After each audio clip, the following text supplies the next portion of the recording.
이번 영상에서는 토레스 신차 길들이는 방법에 대해서 얘기해보자 합니다.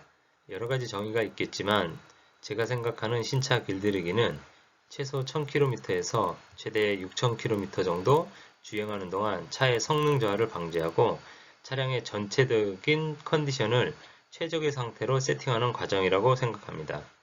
그래서 사용설명서에도 보면 1000km까지의 주행 상태는 차량의 수명과 성능에 크게 영향을 준다라는 내용이 나와 있습니다. 엔진이나 미션의 성능 측면에서는 운전 관련 또는 견인 관련 주의사항과 엔진 오일의 교환 주기에 대해서 얘기해 보려고 하고, 외관과 내부 관련해서는 세차 관련해서 도장과 내장재를 보호하는 측면으로 말씀드리고자 합니다. 그래서 전체적으로 취급 설명서를 기반으로 해서 일부는 쌍용 서비스센터에 문의한 결과, 일부는 차량 전문가들의 정보 등을 취합해서 제 나름대로의 기준으로 정리하여 말씀드리겠습니다. 첫 번째는 대부분의 차주들께서도 알고 계시고 취급 설명서에서도 나와 있는 과속, 급가속, 급제동, 과도한 엔진 공회전을 하지 말라는 내용입니다. 이 부분은 운행 중 또는 변속이 3000rpm 이하로 되도록 주행하는 것을 말하고, 좀 더 구체적으로 말씀드리면 스로틀 밸브가 과도하게 열리지 않도록 풀악셀을 밟지 않고 운행을 하는 것입니다. 그리고 일부 초보 차주께서는 저속으로 운행하는 경우가 있는데, 저속으로 운행하는 것보다는 1단에서 6단까지 골고루 단을 이용해서 정상 속도로 정상 RPM으로 주행을 하여 미션의 길들이기가 정상적으로 될 수 있도록 하면 좋을 것 같습니다. 저도 이번에 정확하게 알게 된 내용인데, 장시간 공회전을 하게 되면 엔진 오일의 압력이 낮아지게 되고, 그렇게 되면 엔진 내부에 순환이 잘 되지 않음으로써 윤활 기능이 떨어지게 됩니다. 그렇게 되면 엔진 출력이 낮아지면서 시동을 유지하기 위해서 내부에 뿌려지는 오일이 많아지게 됩니다. 그래서 엔진 고장 확률이 높아지거나 과열의 위험성이 생기게 됩니다. 결과적으로는 자동차의 엔진맘으로 이어지게 됩니다. 네 번째로는 엔진이 정상 작동 온도에 도달하는 후 출발하기 위해서 사전에 예열 후 출발하는 것입니다.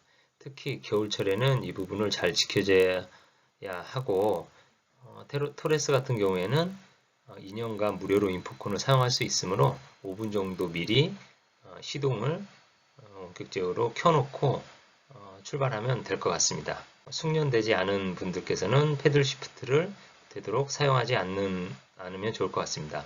취급 설명서에 보면 경사로 주행 시 엔진에 과부하가 걸리지 않도록 주행하십시오 라는 내용이 있습니다. 이 부분은 경사로 주행할 때 적절한 엔진 브레이크를 사용하도록 제한되고 있는데, 이 부분이 변속이 가능한 속도까지 좀 감속을 시킨 다음에 저단으로 변속을 해야 RPM이 많이 올라가지 않게 되고, 그래야 엔진에 과부하가 걸리지 않게 됩니다. 여덟 번째는 트레일러 견인 시 주의사항입니다. 취급 설명서에 보면 차량 총 주행거리가 1000km 미만일 때는 트레일러 견인을 금지하도록 되어 있습니다. 하지만 부득이 견인을 해야 되는 경우라면 출발 시 가속력을 좀 조절해서 풀악셀을 밟지 않도록 해야 하고, 견인을 하는 동안에도 약 80km 이하로 운행을 하는 것을 제한하고 있습니다.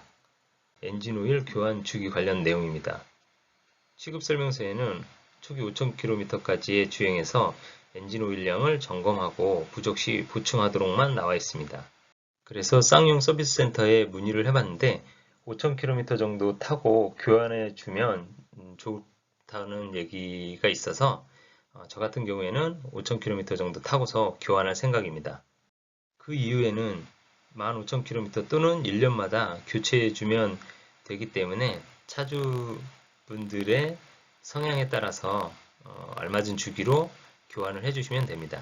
그래서 만약 유리막 코팅을 했다면 약 1개월가량은 자동 세차를 하지 않고 가볍게 손 세차만 해주시길 추천드립니다. 이 부분은 유리막 코팅이 안정화되는 시간을 벌어준다고 생각하시면 됩니다. 두 번째로는 여건이 된다면 일정 기간, 1에서 2년 정도는 손 세차만 해주시면 신차 광택을 정말 오랫동안 유지할 수 있습니다. 특히 손세차 이후에 간단하게 왁스나 광택제만 연마제가 들어있지 않는 제품으로 사용해 준다면 더욱더 좋을 것 같습니다. 저희가 상식적으로 알고 있듯이 차체의 부식 방지를 위해서 염분이나 배설물이 묻었다면 신속하게 세차를 하고 염화칼슘이 뿌려진 도로를 다녔다면 하부 세차까지도 해주시는 것을 추천드립니다. 고압 세차 관련된 내용인데 취급 설명서에는 가급적이면 고압 세차를 피하라고 나와 있습니다. 하지만 이거는 현실과는 좀 맞지 않는 내용인 것 같습니다.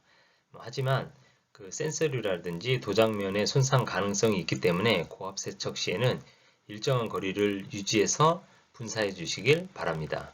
그리고 브레이크를 세척할 때는 디스크가 뜨거운 상태에서 바로 찬물을 뿌리게 되면 디스크 변형이나 파손이 발생하게 됩니다. 그래서 디스크가 어느 정도 식었을 때 물세척을 할 수 있도록 해주시기 바랍니다. 차량 외부뿐만 아니라 내부에도 천연 가죽 보호를 위해서 가죽 코팅이라든지 보호제 또는 클리너들을 적절히 사용하게 되면 신차 느낌을 오래 유지할 수 있습니다.